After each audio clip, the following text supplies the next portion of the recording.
रश्मि और अमर लॉकडाउन के चलते डेटिंग ऐप पर मिलते हैं। उसी बीच उनकी बॉन्डिंग बहुत अच्छी बन जाती है और दोनों एक दूसरे से प्यार करने लगते हैं। बस लॉकडाउन खत्म होते ही चट मंगी पट शादी।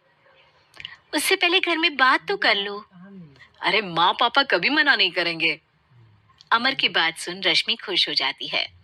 ऐसे ही दिन बीतते हैं और देखते ही देखते लॉकडाउन खुल जाता है, जिसके अगले ही दिन अमर अपने परिवार के साथ रिश्ता लेकर रश्मि के घर पहुंच जाता है। अभी लॉकडाउन खुला ही है और कोरोना तो खत्म भी नहीं हुआ, इसलिए ज्यादा कुछ ना करके अगले कुछ दिनों में छोटे फंक्शन के साथ शादी कर लेते हैं। अमर के पापा की बात पर सब सहमत हो जाते हैं। कुछ दिन बाद दोनों की शादी हो जाती है और रश्मि अपने ससुराल पहुंच जाती है। बेटा, शादी तो तूने अपनी मर्जी से कर ली, लेकिन बहू को बोल देना इस घर में हुक्म मेरा ही चलेगा, इसलिए अपना राज जमाने की कोशिश भी ना करें। माँ, रश्मि को यहाँ सिर्फ प्यार, आशीर्वाद और अपनापन चाहिए, पैसा या राज नहीं। बेटी की बात पर सास मुंह बनाए वहां से चली जाती है और अब वो हर रोज रश्मि को परेशान करना और ताने देना शुरू कर देती है। देखो, ये है आजकल की लड़की।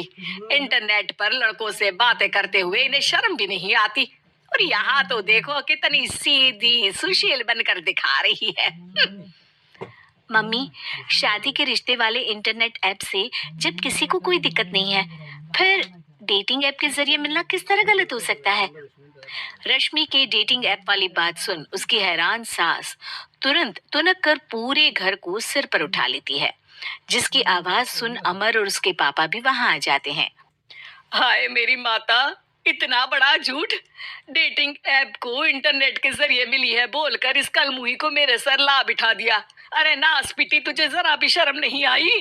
वहां न जाने कितने लड़कों से गुलू गुलू करके तुझे मेरा ही लड़का मिला था फंसाने के लिए।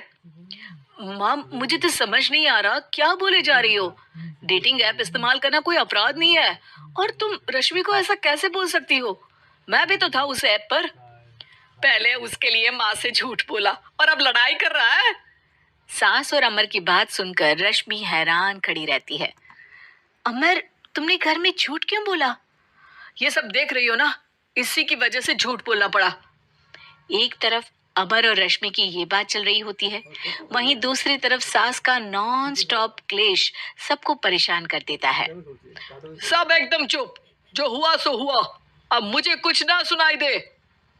पति की बात सुन सास चुप होकर वहां से चली जाती है, लेकिन अब वो रश्मि के सिर दुनिया भर के सारे काम डालकर उसका जीना पहले से भी ज्यादा मुश्किल कर देती है।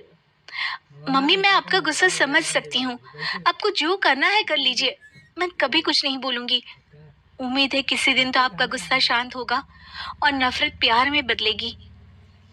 रश्मि की अच्छाई को उसका नाटक समझकर सास गुस्से के सातवें आसमान पर चढ़ जाती है और उसी शाम रश्मि को नीचा दिखाने के लिए अपनी सहेलियों को घर बुलाकर उसकी बुराइयां करने लगती है।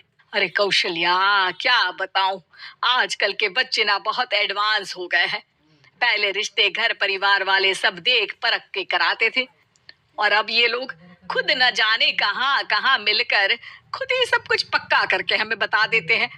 लड़की का कैसा दिन धर्म, कैसा ईमान, कैसा चरित्र कुछ नहीं पता, बस प्यार किया और घर लाकर बिठा देते हैं।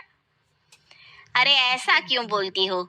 आजकल बच्चे अपने आप में बहुत समझदार हो गए हैं और फिर पूरी जिंदगी तो उन दोनों को ही साथ निभानी है।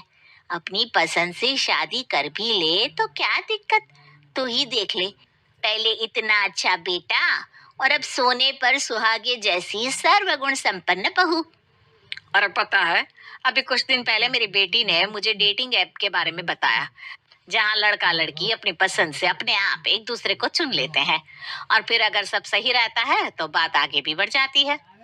अरे इसमें इतना खुश होकर क्या बता रही हो? ये तो गलत है। न जाने कौन क्या है, कितना झूठ कितना सच है। अरे पर सोचो, जब तुम किसी के बताए रिश्ते को देखने जाते हो तो क्या एक ही बार देखने से सच झूठ का पता लगा सकती हो? जरूरी नहीं कि बच्चों का लिया फैसला हमेशा गलत हो। अरे बहुत बार हमसे भी तो गलत फैसले होते हैं ना। अच्छे बुरे लोग तो हर जगह मिल सकते हैं, फिर इसमें सिर्फ बच्चे ही गलत कैसे? सहेलियों की बात सुन सास सोच में पड़ जाती है और इसी तरह कुछ दिन बीत जाते हैं जिसमें ना तो वो रश्मि को परेशान करती है और ना ही कोई ताना सुनाती है, जिसे देख रश्मि परेशान हो जाती है। मम्मी, आपकी तबीयत तो ठीक है ना? कुछ दिनों से देख रही हूँ आप मुझे कुछ बोलती ही नहीं। तो मेरा परेशान करना ज्यादा अच्छा लगता है क्या? नहीं, आपकी शांति उससे ज्यादा परेशान कर रही है। शांति इसलिए है क्योंकि मुझे एहसास हो गया है कि गलत तुम लोग नहीं, मेरी सोच है। प्यार तो एक सुंदर एहसास और शादी खूबसूरत साथ है। अगर ये साथ सच्चा है तो कहीं पर भी किसी भी तरह जुड़ा हो उससे